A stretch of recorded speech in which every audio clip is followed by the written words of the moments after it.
Mention the term flying saucer and watch how fast the so-called rational facts first crowd shuts you down.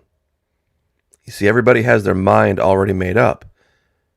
It's either a figment of your imagination, you're lying to get attention, something was up there, but you just misinterpreted what it was. Perhaps it was swamp gas, or even amongst those who believe. Some say they're from outer space or another dimension. Some believe that clandestine alphabet agencies have these programs, and that's what we're seeing. But there's one explanation that sticks out beyond any other that nobody talks about and nobody considers. We have a continent on the planet, virtually unexplored, larger than the whole of Europe.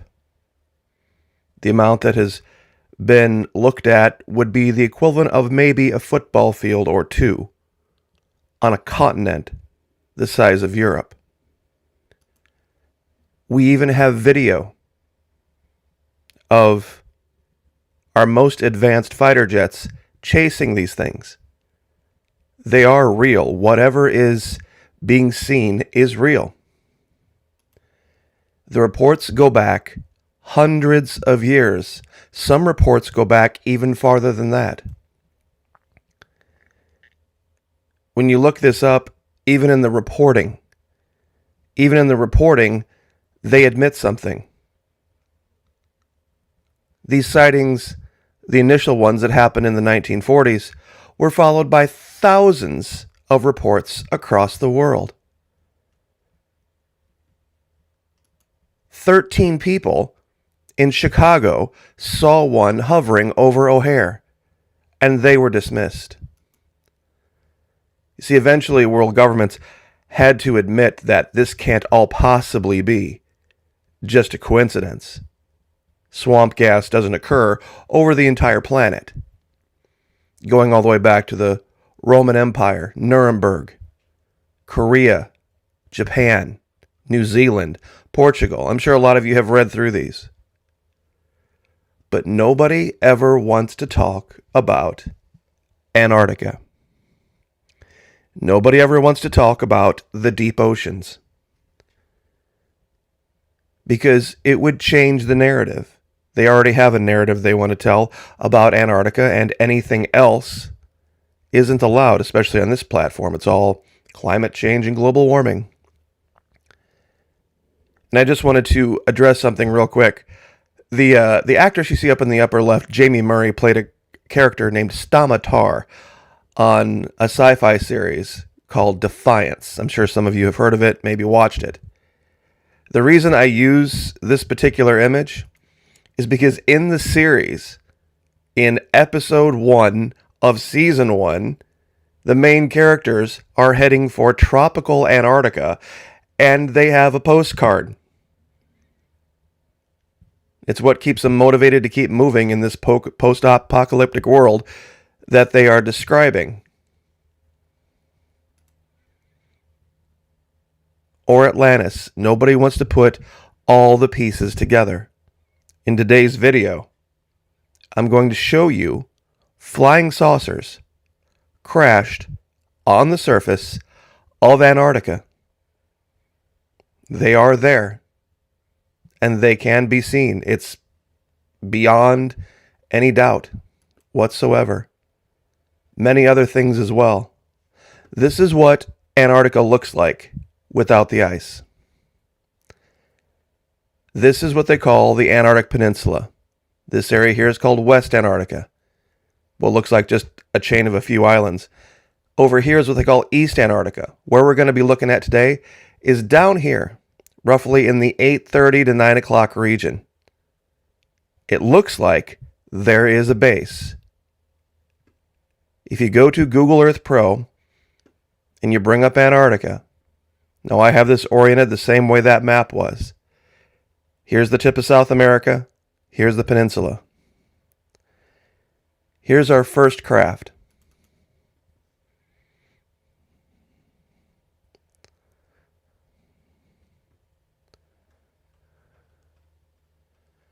plain as day, crashed in the ice. I covered this well over a year ago, but of course, the video was shadow banned, and very few people saw this. Some mentioned it. But there's also a second craft very near this, and evidence for a base because there's artificial light. But real quick, let's measure this and see how big it is. Some people would say, well, that's just way too big.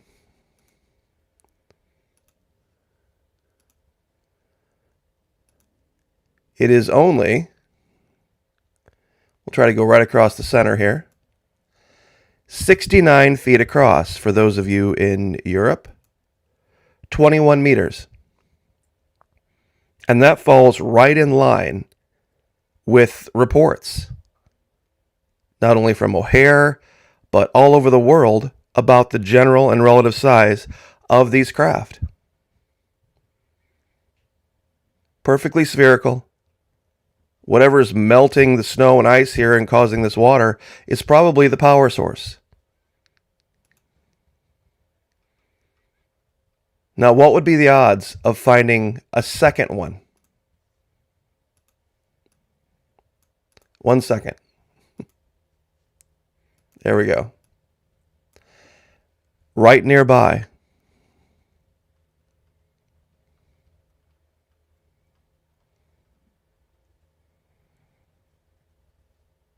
It is perfectly visible. Right here.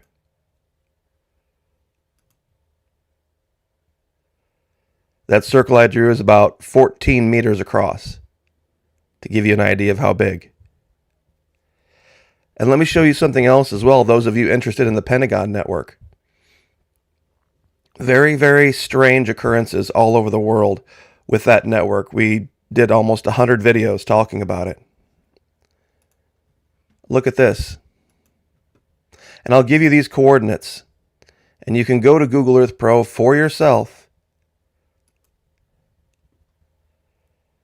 And you can see this. And you can draw these lines yourself.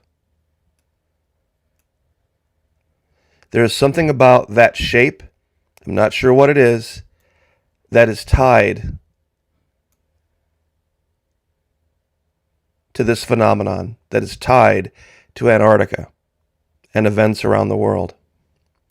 Now, I had mentioned a base very near here, and I can't believe this is some kind of coincidence.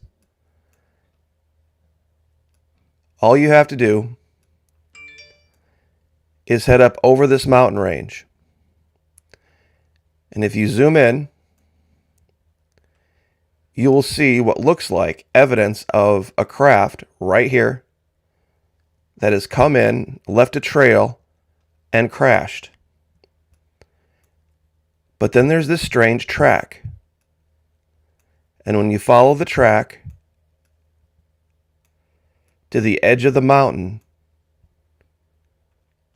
you see an artificial light source coming from beneath somewhere. Right here.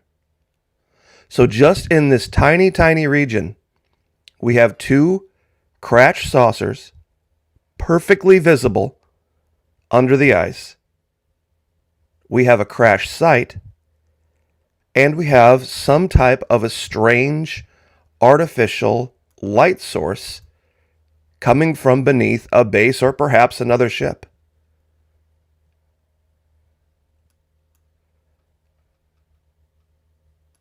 When you think about it, guys, it makes perfect sense. If there were beneath the ice in Antarctica a lost civilization still surviving that we don't know about, it would explain everything we're seeing in our skies.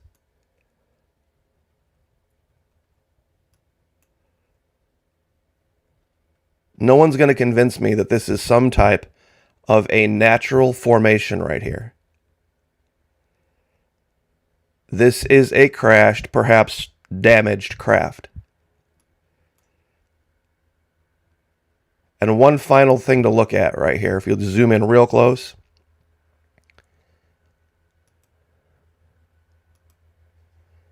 there is even a smaller pentagon shape right here, 5-sided. Do you see it? Once again, you don't have to take my word for it. You can go to Google Earth Pro. I'll give you these coordinates,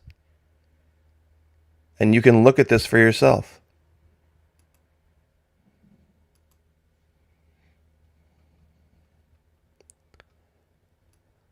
What caused them to crash? I'm not sure. But are they there? Absolutely. This type of a shape does not happen naturally in nature. And to put all three of these things together in one location,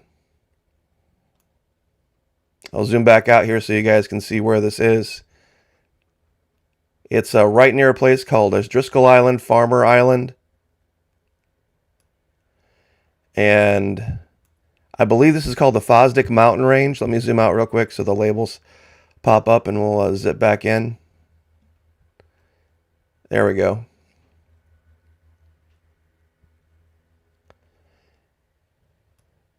Yep, the Chester Mountains, Fosdick Mountains, Phillips Mountains. Right here at the very end, closest to the water. On the side of this last group of mountains. At the base, there are 2 crashed craft. Anyway, what do you guys think? Could there have been a civilization here at one time?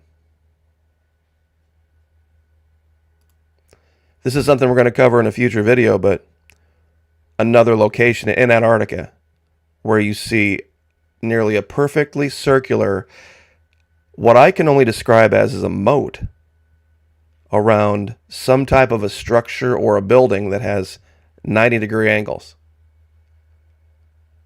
What this is, I do not know. But I do know it's not natural. That's for sure. And I guess I will leave it there. God bless. Like, share, subscribe, and we will see everyone tonight on Twitch.